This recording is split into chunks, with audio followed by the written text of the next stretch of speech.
Akkam jirtu daawwattoota televezyiinii OBS. Kun qophii qubee OBS. Qophiin qubee OBS YouTube OBS irratti fe'amee yeroo barbaadan iddoo barbaadan teessanii moobaayilii keessaniin yookiin kompiitara keessan irratti banattanii hordofuu ni dandeessu. Calqabaa hanga xumuraatti wal duraa duubaan qophii qubee kana yoo hordoftan afaan Oromoo sirreessitanii barreessuu akkasumas dubbisuudhaaf wanti si yaaddeessu tokko illee hin jiru. Keessattuu barattoonni qophii kana calqabaa hanga xumuraatti yoo hordofan bu'aan isaan argatan salphaa miti. Barsiistuu Obsee Daawit qophooftee isin eegaa jirti. Akka hordoftan affeerraa keenya barumsa gaarii.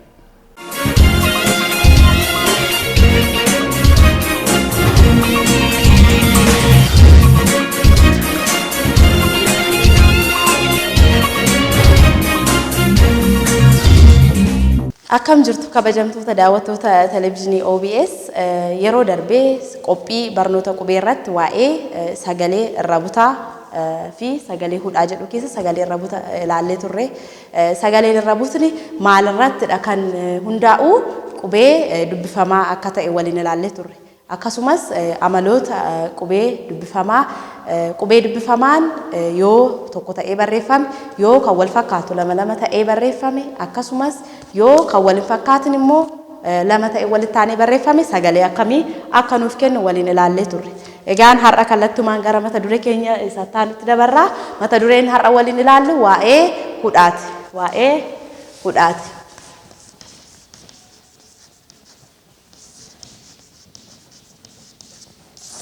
Hudhaa ilaala. Hudhaan yookaan mallattoon hudhaa kun kana duramee maalidhaan isiniin jedhe. Barnoota keenya guyyaa duraatii eegallee barannee waa'ee qubee yeroo barannu qubeewwan baay'ina isaanii ilaallee turre. Qubee dubbifamaa, qubee dubbachiistuu, qubee dachaa, walumaa gala qubeewwan afaan Oromoo har'a itti fayyadamaa jirru ilaallee turre.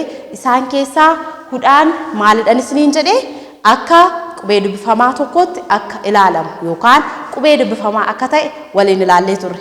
Kanaaf gaa har'a iccitii hudhaa yookaan hudhaan maalidha kan jedhu ilaalla. Hudhaan maalidha kan jedhu ilaalla. Kanaaf hudhaan maalidha? Hudhaan sagalee yookaan qubee dubbifamaadha.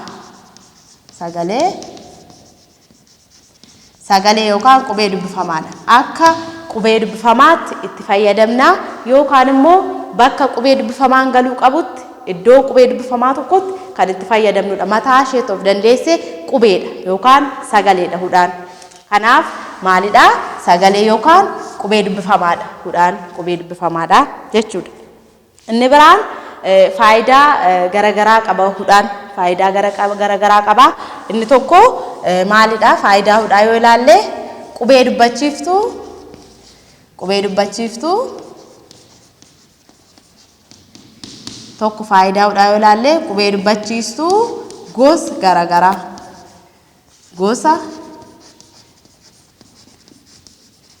gosa garagaraa lama ta'ee yeroo barreeffamu. Lama ta'ee jecha keessatti yeroo barreeffamu addaan baasuuf gargaara. Yeroo barreeffamu addaan baasuuf gargaara. Yeroo barreeffamu addaan baasuuf nu gargaara.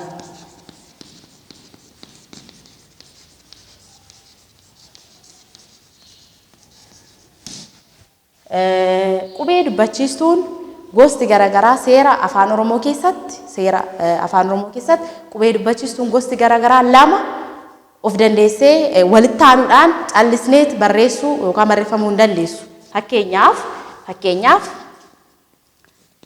yoo fudhannee ta'e yoo jennee akkanatti barreessuu hin dandeenyu. Akkanatti barreeffamuu hin danda'u. Kun qubee dubbachiiftuun gosti garagaraa lama afaan Oromoo keessatti gidduu isaanii yookaan qubee dubbifamaan galuu qaba yookaan immoo hudhaan galuu qaba. Jecha isin barbaadan irratti hundaa'a. Jecha isin waamu yookaan ergaatti dabarfachuu barbaadan irratti hundaa'a. Kanaaf ta'e jennee barreessuudhaa fi dirqama iddoo kanatti hudhaan galuu qaba. Sagaleen hudhaa yeroo hundumaa qoonqoo keenya keessatti kan uumamtudha. Ta'e jennee barreessuudhaaf qubee dubbachiistuu jalqabaa fi qubee dubbachiistuu itti aantu gidduu hudhaatu galaa jechuudha. Maaliif ta'e jecha jedhu keessatti yookaan fakkeenyaaf tare yoo jennee barreessine raa fayyadamnee qubee dubbifamaatu adda isaan baase. Asitti qubee dubbifamaa raatu adda isaan baase. Asitti immoo hudhaatu adda isaan baase. Kanaaf egaa faayidaan hudhaa iddoo kanatti maalidha? Qubee dubbifamaa qubee dubbachiistuu gosa garaagaraa lama walitti aantee dhuftu addaan baasuudhaaf nu gargaarti.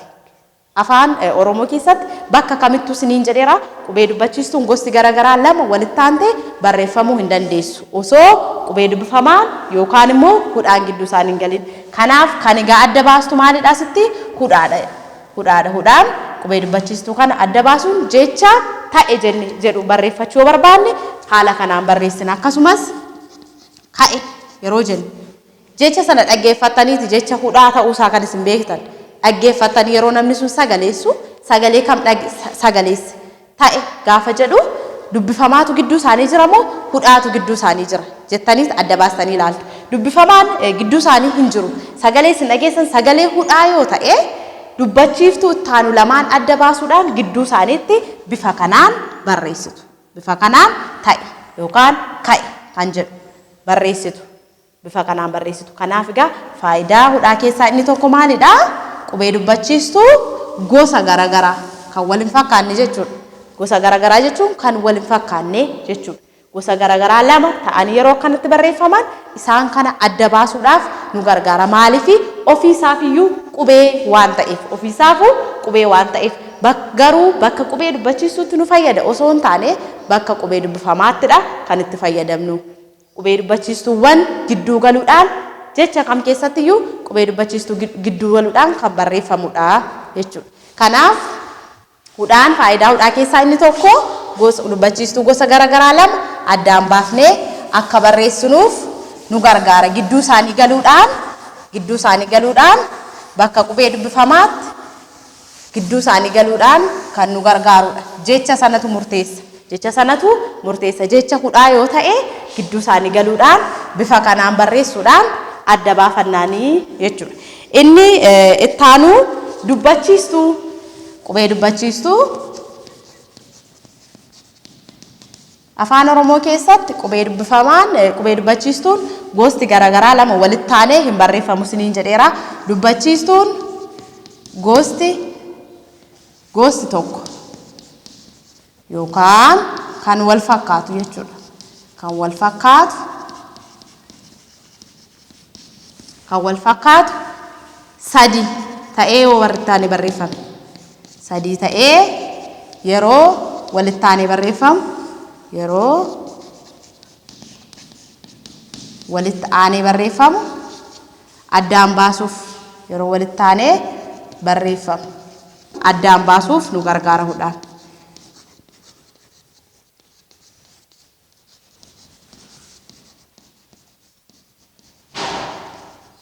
Qubee dubbachiistuun kan wal fakkaattu boci isaanii tokko kan ta'e sadii ta'anii toora galanii barreeffamuu hin danda'an. Sadii ta'anii toora galanii barreeffamuu hin danda'an. Fakkeenyaaf mee kana sagalee saawunis niin jedhe kana sagalee dheeraa jechuun dandeessan ammoo osoo lama qofa ta'e ree jettaniit sagalee dheeraa qabaa jettanii waamuu dandeessu ta'a. Amma garuu sadiidha. Dubbachiistuu sadii sanuu kan gosti isaanii wal fakkaatutu barreeffame. Kun Afaan Oromoo keessatti hin danda'amu. Kanaaf hudhaan egaa isa kana adda baasti. Fakkeenyaaf jecha re'ee jedhu yoo barbaaddan re'ee kan jedhu yoo barbaaddan re jettaniiti jettanii adda baaftu jechuudha. Re'ee akkanatti barreeffatu. Birsaa gatti yoo qoonne jecha kanaa re jenneeti akkanattidha kan qoodamu. Maaliif hudhaan kun ofiishiifuu qubee dubbifamaadha siniin jedheera. Yeroo darbe gaafan isinitti himu hudhaan ofiishiifuu qubee dubbifamaa waan taateef akka qubee dubbifamaa tokkotti ilaala asitti. Akka qubee dubbifamaa tokkotti ilaaltu. Kanaaf birsagatti yeroo qoonnu dubbifamaa dubbachiiftuu erga jennee booda qubee dubbifamaa sagalee itti aanu qaburra gaafa geenyu birsagatti qoonnee achirraa moo eegallee qubee dubbifamaadhaa fi dubbachiistota hafanii birsa gabraa goonaa jennee waliin ilaallee turre. Kanaaf ree jennee ee jenna. Asitti gaafa laaltan sagalee ee qofa miti kan jiru hudhaa qaba waan ta'eef ee jettaniiti sagalee hudhaallee itti dabaltaniiti kan sagaleessan bifa kanaanidha kan birsa gatti qoodamu. Isaan kana yeroo jechatti jijjiirru re'ee bifa kanaan barreeffama jechuudha. Bifa kanaan barreeffama. Kanaaf egaa qubeewwan dubbachiistuu wal fakkaatan afaan Oromoo keessatti qubee dubbachiistuun gosti tokko kan wal fakkaatu sadii ta'ee yookaan qubee dubbifamaan osoo gidduun galin yookaan immoo hudhaan osoo gidduun galin bifa kanaan barreeffamuu hin danda'u. Kanaafidha faayidaan hudhaa inni lammaffaan afaan Oromoo keessatti qubee dubbachiistuu kan wal fakkaatan boci isaanii tokko ta'e sadii ta'anii yoo barreeffaman addaan baasuuf nu gargaara. Fakkeenya biraa yoon isin jedhee jecha ba'aa jedhu mee isin naaf barreessaa daawwattoota keenya bifa amma isinitti mee kanaan jecha ba'aa jedhu naa barreessaa. Asitti re'ee gaafan jedhu raat sagaleen birsagni jalqabaa ni gabaabbata. Ree jedheetan jedhadhee bifa kanaan birsagatti isiniif qoodeetan jira. Birsagatti gaafa qoodamu maaliif birsagatti qooduun barbaachise? Dubbisuudhaaf akka isiniif salphatuuf. Yeroo hedduu dubbisa kamu sagalee jecha kamu sagalee suuf yookaan dubbisuudhaaf dura yoo birsagaa argatti qooddattan dubbisuudhaaf isiniif salphata. Kanaaf re'ee kan jedhu kana ree jenneet jenna. Kanaaf iddoo tokkotti re'ee jennee kan waamneef. Mee isin immoo ba'aa sagalee jecha jedhu naaf barreessaame. Ba'aa gaafa jennu mee akkamitti barreessina? Gidduu isaanii bakki sagaleen koo afurri koo itti addaan citu qubee dubbifamaa miti kan jiru hudhaadha kan jiru. Ba'aa bakka sagaleen koo itti addaan citetti qubee dubbifamaa osoo hin taane hudhaatu jira. Mee isin ba'aa jecha jedhu naaf barreessa. Ba'aa. Mee kana barreesseen jira isin gargaaruuf mee isin ba'aa yeroo jennu kana isiniif kenneetan jira dubbisuu hin danda'u waan ta'eefidha kun hin dubbifamu seera afaan Oromoo keessatti waan hin jirreef kana dubbisuu hin danda'u ilaalaati jecha ba'aa jedhu mee barreessa. Ba'aa kanuma fudhadhaati hudhaan eessatti galti isinitti fakkaata? Ba gaafan jedhu nan gabaabsa sagaleen koo ni gabaabbata yookaan jecha sana keessatti ba'aa gaafa jennu birsagni jalqabaa gabaabaadha. Birsagni lammaffaa ni dheerata akkuma re'ee jecha re'ee jedhu birsagni jalqabaa gabaabaa birsagni lammataa dheeraa ta'u ba'aa gaafa jennus birsagni jalqabaa ni gabaabbata birsagni lammaffaa ni dheerata. Mee eessatti gala? Ba'aa jecha jedhu keessatti hudhaan eessatti galame? Hudhaan eessatti galaa bifa kanaan barreeffama. Isin mee kan barreessitanii wajjin wal bira qabaatii ilaala. Ba'aa yeroo jennu akka kanattidha kan barreeffamu. Sababni isaa ba gaafa jennu ni gabaabbata sagaleen keenya. A gaafa jennu hudhaarraa kaasee immoo ni dheerata. Ni dheerata jechuudha. Birsagatti yeroo qoonnu ba jenneet hudhaa keenya bifa kanaanidha kan birsagatti qooduu dandeessan. Sagaleessuuf waamuufis bifa kanaanidha kan waamtan. Ba fi hudhaan bakki isheen itti galtu dhaggeeffachuu qabdu. Sagalee sana jecha sana yeroo sagaleessitan dhaggeeffachuu qabdu. Ba'aa gaafa jennu eessatti dheerata sagaleen koo bakka afurri koo itti addaan citee ka'ee dheerata moo bakka afurri koo itti addaan citee asitti dheerata kan jedhu ilaalleet achittidha kan hudhaa galfannu jechuudha. Hudhaa kan galfannu bifa kanaanidha jechuudha. Kanaaf egaa faayidaa hudhaa keessaa inni lammaffaan maalidha? Qubee dubbachiistuun gosti tokko kan wal fakkaattu. Gosti tokko kan wal fakkaattu lama taatee yookaan sadii taatee bakka tokkotti yoo barreeffamte hudhaan kana gidduun galeetti adda baasuuf nu gargaara. Akkasumas immoo qubee dubbachiistuun gosti garagaraa kan wal hin fakkaatin lama taatee walitti aantee dhufte ishiillee adda baasuudhaaf nu gargaara isiniin jedheetan ture jechuudha. Inni biraan akkasuma bakka tokko tokkotti afaan Oromoo keessatti bakkuma tokko tokkotti sagaleen hudhaanii ofiisheef dubbifamaa waan taateef qubee dubbachiistuu lama taatee dhufte. Qubee dubbachiistuu lama taatee kan wal fakkaatu.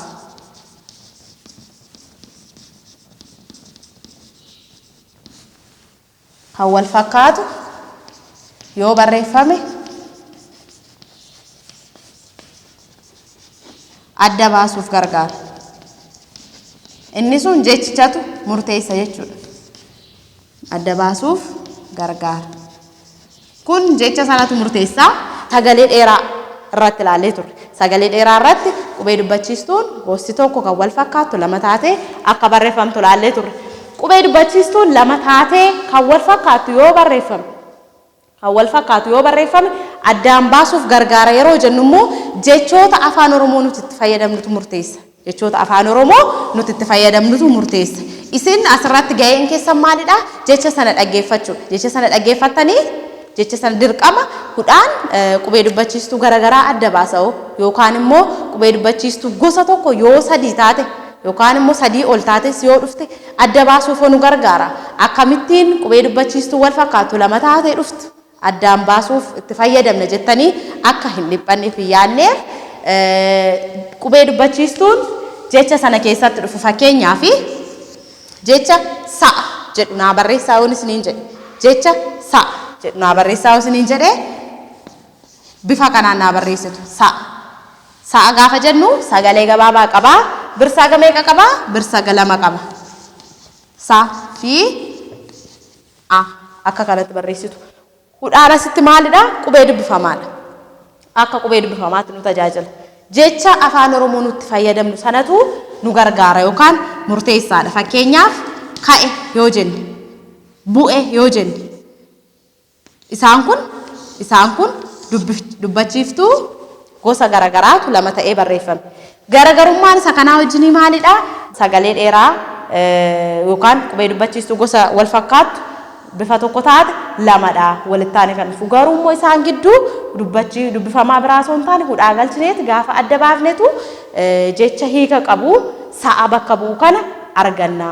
Haala kanaan adda baasuudhaan nu gargaara. Faayidaa hudhaa keessaa isa sadaffaadha.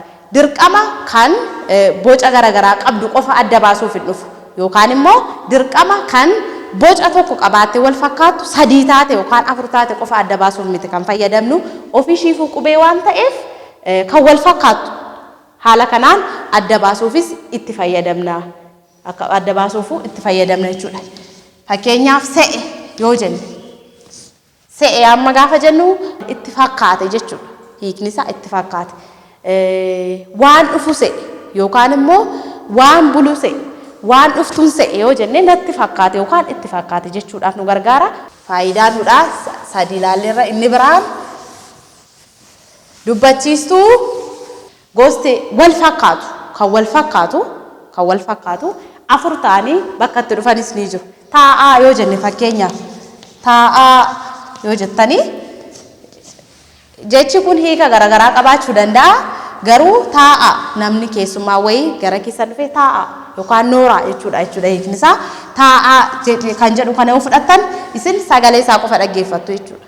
Sagalee isaa qofa dhaggeeffattaniit bakka kamitti hudhaan galtii kan jedhu ilaaltanii duraaf duubaan birsaga duraaf birsaga duubaa irratti sagaleen jiru dheeraadha. Duraaf duubaan dheeraadha waan ta'eef gidduu kana galti. Kanaaf afur ta'ees bakki itti dhufu jira isiniin jechuu barbaadeetanii afur ta'ees bakki itti dhufu jira. Fakkeenyaaf sadii ta'ees kan wal fakkaatu bakki itti dhufu jira. Inni biraan faayidaan hudhaa bakka qubee dubbifamaa tokko bu'ee yeroo itti nu gargaarutu jira jechuudha. Hudhaan sagalee qubee dubbifamaa kanneen akka fakkeenyaaf haa, kanneen akka haa, laa, maa, raa, waa, yaa. Qubeewwan kun yeroo ilaaltan qubee dubbifamaadha. Hudhaan jecha tokko keessatti bakka qubeewwan kanaa bu'ee yeroo inni itti fayyadamnutu jira yookaan nu gargaarutu nu fayyadutu jira jechuudha. Fakkeenyaaf jecha bahuu jedhu yoo fudhanne bahuu jecha gahee yoo jedhu yookaan immoo gahees ta'uu danda'a. Gahee jecha kana fudhadhaame ilaala. Jechi kun bahuu gahee jedha. Hudhaan jechuudha bakka qubee kanaa qubee haa kanaa bu'uu dandeessi jechuudha. Bakka qubee kanaa fakkeenyaaf bahuu kan jedhu ba'uu jennee barreessuu ni dandeenya. Ba'uu. Gahee kan jedhu ga'ee jennee barreessuu ni dandeenya. Gahee kan jedhus ga'ee inni barreessuu dandeenya. Kanaaf hudhaan qubee dubbachiistuu gidduu qofa galtee adda baastee osoo hin taane qubeewwan dubbifamaa tokko tokko bakka ni buuti. Ofuma ishiifuu qubee sana haquun bakka buutee hiika jecha sanaa osoo hin jijjiirin itti fayyadamuu dandeenya jechuudha. Boohee yoo jettan mucaan boohee yookaan daa'imni boohee yoo jennee asittis haadha asitti dhufnee haa haquudhaan boo'e jennee barreessuu ni dandeenya. Boo'e jennee bu'ee yoo jennee bu'e jennee barreessuu dandeenya. Yeroo hedduu hudhaan bakka haa galuudhaan nu fayyadde jechuudha. Qubee laa jecha keessatti gidduu jechaatti hiriira keessatti qubeen laan bakka jirutti bakka bu'uu dandeessi hudhaan jechuudha. Fakkeenyaaf boolla jecha jedhu yoo fudhanne asii laa tokko haquudhaan boolla.